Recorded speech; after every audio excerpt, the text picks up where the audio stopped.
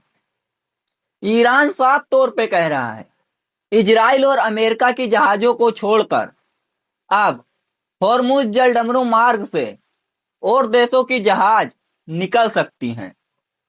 और अभी ईरान के जलडमरू मार्ग से जहाजें निकलना शुरू नहीं हुई थी कि अब वह अपने पड़ोसियों को सॉरी बोल रहा है और कह रहा है, हम जब तक आप पर हमला नहीं करेंगे, जब तक आपके जमीन से हमारे देश पर हमला नहीं होता। यह कहकर ईरान मिडिल ईस्ट के देशों को फंसा देती है, क्योंकि अमेरिका जब उनके देश से ईरान पर हमला करने जाएगा तो मिडिल ईस्ट के देश उसे मना नहीं कर पाएंगे, और तब ईरान से भी यह नहीं कह पाएंगे कि यह हमला उनके देश से नहीं हुआ है, उनकी जमीन से नहीं हुआ है, जिसमें दुबई है, सऊदी अरब है, कतर है, बहरीन है, कुवैत है, इराक है, जॉर्डन है और ओमान है। यह सब मना नहीं कर पाएंगे और ना ईरान को जवाब दे पाएंगे कि यह हमला हमारे देश से नहीं हुआ है, क्योंकि इन देशों की सुरक्षा भी अमेरिका पर निर्भर करती है।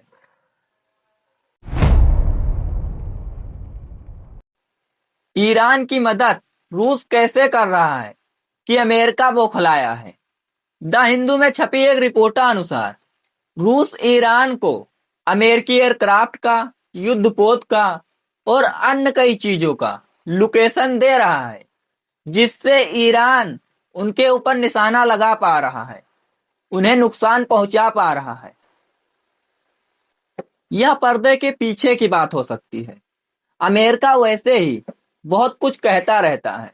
अभी हाल ही में उसने साफ तौर पे अमेरिका के न्यूज चैनलों में चला कि अमेरिका ईरान पर हमला करने के लिए भारतीय जमीन का उपयोग कर रहा है, जिसका भारतीय विदेश मंत्री को खंडन करना पड़ा।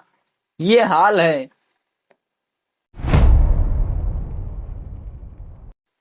ईरान की बैलिस्टिक मिसाइलों में क्या जादू हो गया है कि ईरान इजराइल पर एक मिसाइल दागता है और वहां पर पहुंचकर वह अनेक में बदल जाती है।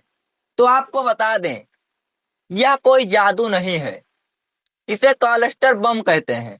इजराइल का दावा है इसका उपयोग ईरान ने हाइपरसोनिक मिसाइल में लगा के हमला कर रहा है।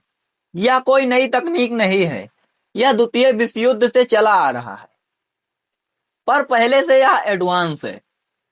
अगर हम इसे आसान भाषा में आपको समझाएं तो एक डिब्बे के अंदर मल्टीपल कंचों को भर दिया जाए, एक डिब्बे के अंदर कई कंचों को भर दिया जाए, उसे एक रॉकेट में लगा के दुश्मन देश के ऊपर पहुंचने पर उस डिब्बे को ऑटोमेटिक खोल दिया जाए, वह गोली नुमा बम वहां पर बिखर जाए और तबाही मचाए। इसे रोकने के लिए एयर डिफेंस सिस्टम को मल्टीपल रॉकेट दागनी पड़ती है, और जो उसके तुलना में काफी महंगी भी होती है। इसका खतरा यह होता है कि मानो आज बम गिरा, युद्ध समाप्त हो गया, बाद में भी यह फट सकता है। जैसे आप लोग बहुत जगह देखते होंगे कि बम खुदाई के दौरान निकलता है और सेफ पड़ा रह जाता है, बट यह कब फट जाए कोई नहीं जानता। घंटे भर में फट सकता है, गिरते ही फट सकता है, महीने या सालों भर में फट सकता है, कोई नहीं जानता। इसे देखते हुए बहुत सारे देशों ने इस पर बैन कर रखा है और कसम खा रखा है कि हम इसे बनाएंगे ही नहीं। ईरान शुरू से ही इतना आक्रामक कैसे रहा? ईरान शुरू से ही अपने हल्के मिसाइल और ड्रोन का बल्क में इस्तेमाल किया, जिसे रोकने के लिए अमेरिका और इजराइल को और हर जगह लगे एयर डिफेंस सिस्टम को मल्टीपल रॉकेट दागनी पड़ती थी। तब भी एक आध ड्रोन और एक आध मिसाइल गिर जाती थी, नुकसान भी होता था और उनके एयर डिफेंस सिस्टम का भी बड़ा नुकसान होता था। इसकी चौंकाने वाली बात यह है, और ईरान के लिए अच्छी और अमेरिका और इजराइल के लिए बुरी बात यह है कि शुरुआती दौर में ईरान ने मिसाइल और ड्रोन का बहुत ज्यादा इस्तेमाल किया, जिसे रोकने के लिए अमेरिका और इजराइल के एयर डिफेंस सिस्टम को अत्यधिक मिसाइलें लगानी पड़ी। जिस स्पीड में रॉकेटों का इस्तेमाल किया गया, उस स्पीड में निर्माण बहुत मुश्किल है। ईरान के सस्ते ड्रोन को रोकने के लिए अमेरिका और इजराइल को काफी महंगे रॉकेट को दागना पड़ता था। एक रिपोर्ट के अनुसार 18 लाख के ड्रोन को रोकने के लिए अमेरिका और इजराइल को करीब 37 करोड़ रुपए की रॉकेट दागनी पड़ती थी। इसका असर उनके जेब पर ही खूब पड़ा, और अमेरिकी राष्ट्रपति डोनाल्ड ट्रंप का एक सिद्धांत रहा है, कुछ भी हो, युद्ध हो, ट्रेड वार हो या कहीं पर समझौता ही कराना क्यों ना हो, कुल मिलाकर पैसा आना चाहिए। लेकिन इस युद्ध में क्या वह फंस गए हैं? क्योंकि इसमें पैसा अत्यधिक लग रहा है। अमेरिका पीछे हट भी नहीं सकता, उसके नाक की बात है। अगर वह पीछे हट गया तो ईरान का उस क्षेत्र में दबदबा पहले से ज्यादा हो जाएगा, और अगर युद्ध लंबा खिंचा तो अमेरिका और इजराइल भले ही जीत जाएं, पैसा तो अत्यधिक लगेगा। और वहीं ईरान जानता है हम युद्ध कतई जीत नहीं पाएंगे, लेकिन वह इसे हारना भी नहीं चाहते। बाकी इस पर आप लोगों की क्या राय है? कमेंट बॉक्स में अपनी राय जरूर दें। जानकारी अच्छी लगी हो तो वीडियो को लाइक कीजिएगा, चैनल को सब्सक्राइब कीजिएगा और बेल आइकन दबाना मत भूलिएगा, जिससे हमारा जानकारी भरा वीडियो आप तक पहुंचता रहे। धन्यवाद।